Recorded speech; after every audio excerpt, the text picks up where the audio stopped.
days tayong travel? 3 nights. 3 nights and 4 days travel. So kami lang dalawa.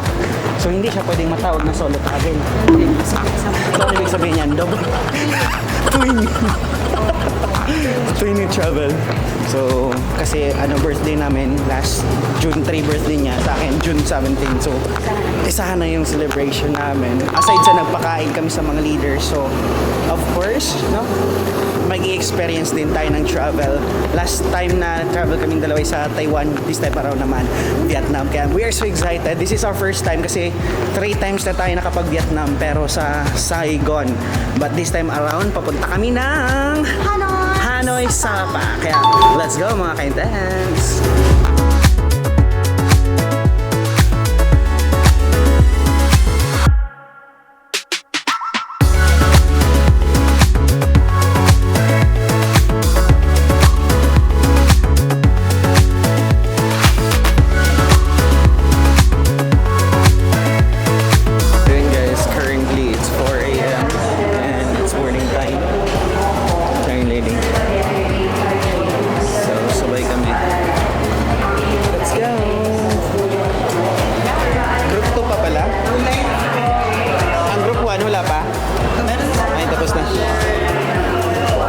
Kasi naikinig eh.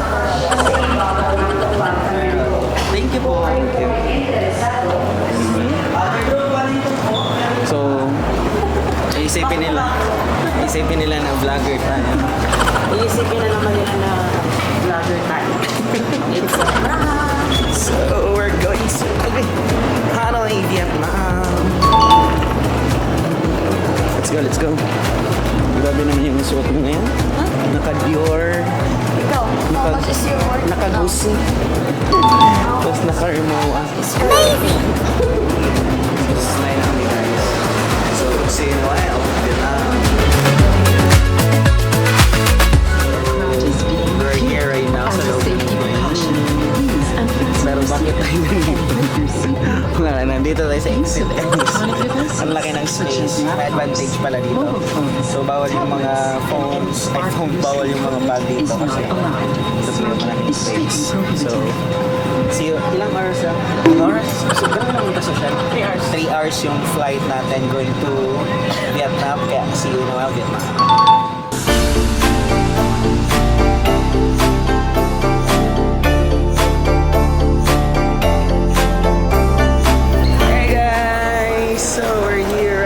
Sa Hanoi! So, nandito na kami sa Hanoi, Vietnam. And nakapag-withdraw na rin tayo. Grabe guys. Kung gusto mo maging instant millionaire, punta ka ng Vietnam. So, right now, magkano to? This is 4 million pesos. Ay, hindi pala. Vietnamese dong. So, yung equivalent na lang kayo na lang mag-divide yan. Kayo na lang mag-research. So, yan talagang usually ginagawa namin after natin immigration. Paglabas natin, withdraw ng cash and then bibili kami ng SIM card kasi nasa labas na yung natin, travel agency. Kaya I'm so excited kasi after this, diretso tayo travel, di ba? Diretso tayo travel for the day. Kaya dapat marami tayong energy kasi ang sasarap pa naman ang mga pagkain dito sa Vietnam. Kaya, let's go! Let's enjoy Vietnam.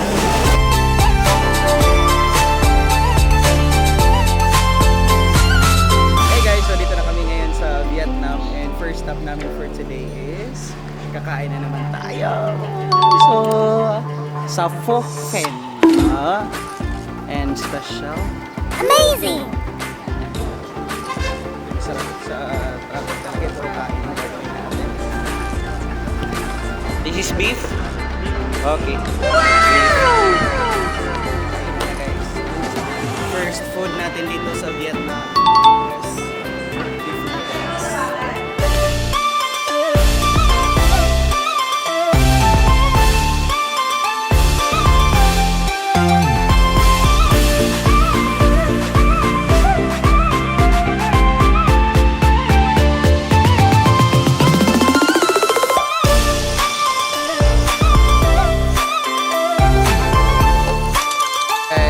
First stop natin after natin kumain ng lunch na naman. Akala ko ang kinain namin kanina is magkakain na naman kami ng ng noodles.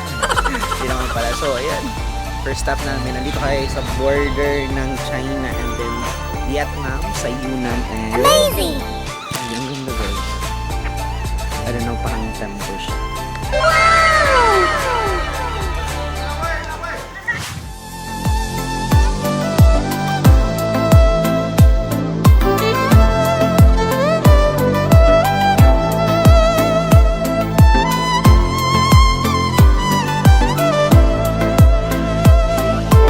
Hey guys, so right now, papunta na tayo sa Cat Cat Village. Nilagay lang natin yung mga gamit natin sa hotel. So I already asked yung tour guide natin kung pwede ba tayong mag-rent. Pwede daw mag-rent, doon sa, ano tawag dito? Sa may waterfalls. So may waterfalls daw. Let's see. Oh, so that's Vietnam. So this is our place right now. Diyan tayo nakastay sa Sapa. Sapa. You pronounce it? Sapa. Sapa. Let's go.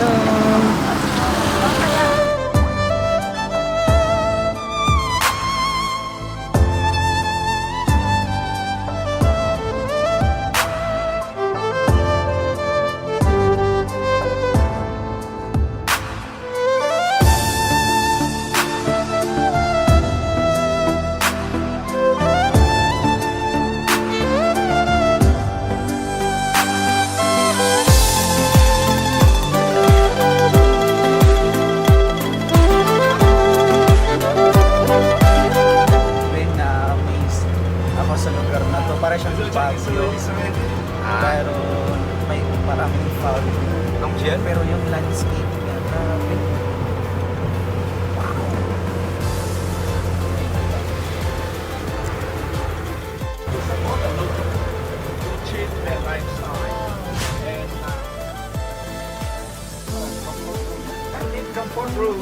Kapoy! So, dito na yung Cat Cat Village.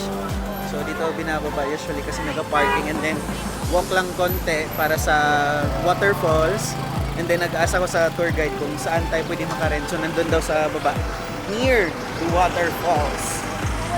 Let's go! Thank you! So this is 100,000. 150. So kung pupunta ka dito sa Vietnam and pupunta ka sa Cat Cat Village, so this is 150,000 Vietnamese dong. And nakikita ko na yung pupunta namin bukas yung mga cable car. Ay! Diyan tayo bukas. So lalakad mo na daw 400 meters para papunta sa waterfalls na tayo. Way down to the waterfalls. 400 meters. Let's go!